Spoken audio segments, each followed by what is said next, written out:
حي على الفلاح.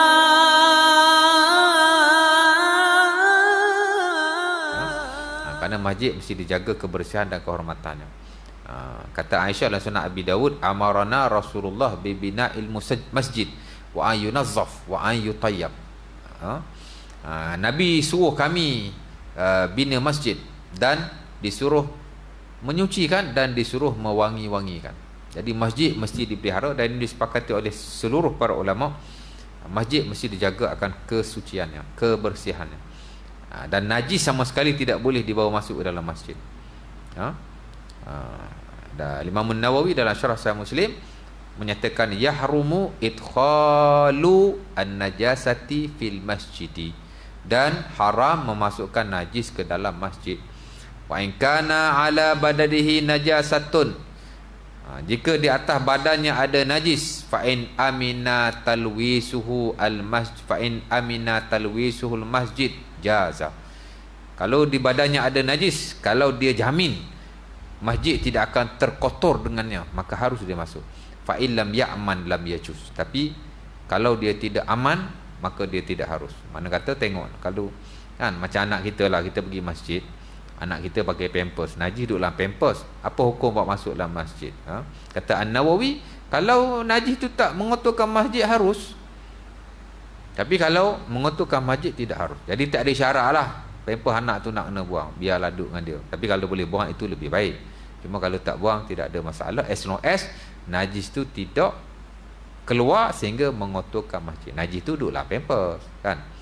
Sebab kita ada dengar juga orang kata najis tak boleh masuk dalam masjid. Kalau anak pakai pampers, bersihkan dulu pampers. Saya kira jika kita belajar secara teliti, saya kira tidak semestinya begitu. Apa? As long as najis tu berada di tempatnya. Tapi settlekan itu lebih baik. Itu lebih baik. Kita tak nafilah yang itu. Baik. Tapi masing-masing ni kadang ada kesusahan masing-masing. Kita pun nak kena faham. Kan? Sebab itu saya tak nafilah bila saya tengok kadang-kadang kuliah, ceramah, pengajian fiqh, setengah-setengah orang lah. Kadang saya pun sakit kepala juga sebenarnya. Kan? Sakit kepala tuan. Pasal saya kira kalau dia belajar lebih sikit, okey. Lebih sikit lah. Sekarang orang semayang dia kata tak sah. Pasal apa? Cuba dia kata lepas semayang, cuba cium seluar dalam tu. Kalau bau kencing, tak bersih lah kencing. Apa dia ingat kalau dah basuh-basuh kencing, air kencing tak keluar lagi ke? Tak keluar lagi. Yang pergi cium tu siapa suruh? Kalau setitik keluar pun dia bau, dah pergi cium rapat kat hidung ni. Tak? Saya pun tak faham. Macam mana menjadi macam tu? Kesian jemaah kan? Kesian jemaah. Tak perlu sama sekali. Kalau kita dah basuh, dia keluar juga setakat setitik dua titik daripada najis yang dimaafkan, dan dia termasuk dalam umumul balwa, benda yang kita tak boleh elakkan. Jangan duk sentuh lah benda umumul balwa ni, benda-benda yang tak boleh dielakkan, especially kepada jemaah yang tidak ada ilmu, orang awam yang tak tahu apa-apa. Allah kesian dia. Kan? Habis tu kalau tiap kali dia balik dia cium, bau qada. Tiap kali dia balik dia cium, bau qada. Siapa nak tanggung tu? Kan? Sebab itu dunia hari ni selain daripada iman yang sahih, selain daripada amal yang sahih, nombor satu sekali kena ilmu yang sahih. Faktor nombor satu sekali. Tak ada ilmu yang sahih, boleh jadi iman kita pun tidak sahih, tak benar. Amalan kita lebih-lebih lagi. Kan? Tapi kalau apa, menyusah-nyusahkan.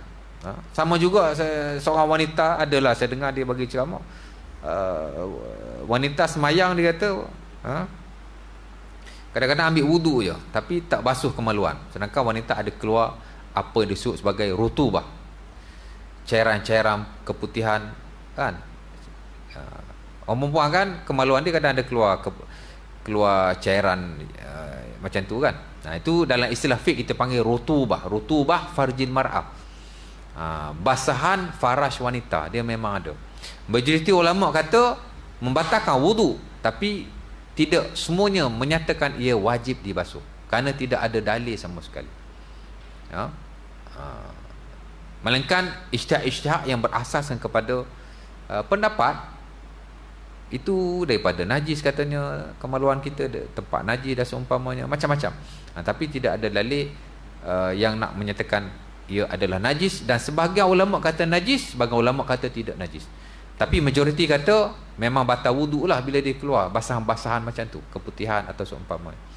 Kalau banyak memang tak boleh lah. Ini sikit-sikit memang ada kemaluan wanita memang mengeluarkan basahan yang disebut sebagai rutubah. Orang panggil keputihan ke apa saya tak tahulah, tapi dipanggil rutubah al-farj, dia panggil basahan faraj, memang ada. Memang dia kena ambil wuduk, itu di sisi majoriti, walaupun sebelum kita kata tak payah wuduk. Tapi dari sudut nak kena basuh itu, saya kira sebahagian kata tak payah, sebahagian kata kena basuh. Hatta dalam mazhab Syafi'i, sebahagian ulama kata najis wajib dibasuh, sebahagian kata tidak wajib dibasuh. Jadi bukan satu isu lah sampai kita nak kata ramai wanita-wanita hari ni semayangnya tidak sah. Kerana bila nak semayang pergi ambil wuduk saja tapi tidak membasuh kemaluannya. Maka kemaluan dia ada cairan, ada basahan, ada rutubah, ada keputihan atau seumpama, dia kata yang wajib dibasuh. Dan ini yang standard lah mazhab Syafi'i katanya. Wallahu ta'ala alam. Tapi saya kira itu khilaf para ulama, dan sebenarnya tidak ada dalil yang kata ia najis. Bahkan kalau kita lihat dalam buku-buku fiqh moden, fiqh sunnah, dalam buku ensiklopedia Mawsu'ah Fiqh, menyatakan bahawa pendapat yang kata tak najis itu lebih bagus kerana tidak ada dalil dan lebih menepati kemaslahatan. Nampak? Tapi kalau nak basuh lagi bagus. Tapi kita nak beri pendapat secara umum sehingga kita kata ramai orang sembahyang tak sah, kita nak suruh semua orang pergi basuh hanya kerana sebab di atas dasar perkara yang tidak pernah disepakati sama sekali, saya kira menyusahkan. Tak perlulah. Kan? Nampak?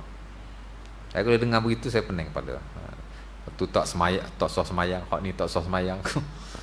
Benda bukan benda yang orang kata jelas pun, masih ada perbahasan melibatkan khilaf dan seumpamanya. Sampai nak kena suruh cium seluar dalam. Benda-benda najis ni kita kena teliti lah. Kerana tidak semua najis itu disepakati akan kenajisannya. Kita akan bincang nanti dalam bab najis. Bab najis ni take for granted tak boleh juga, ambil ingat sangat. Tapi mana oversimplified, mudah sangat tak boleh juga. Tapi kalau over pun tak boleh juga, berlebihan. Macam tadi berlebihan lah tu, kan? Seluar dalam bau kencing pun nak kena qada balik, hingga kata semayang tak sah, kan? Wanita pun semayang tak sah, nak suruh semua orang pergi basuh kemaluan dia sebelum semayang.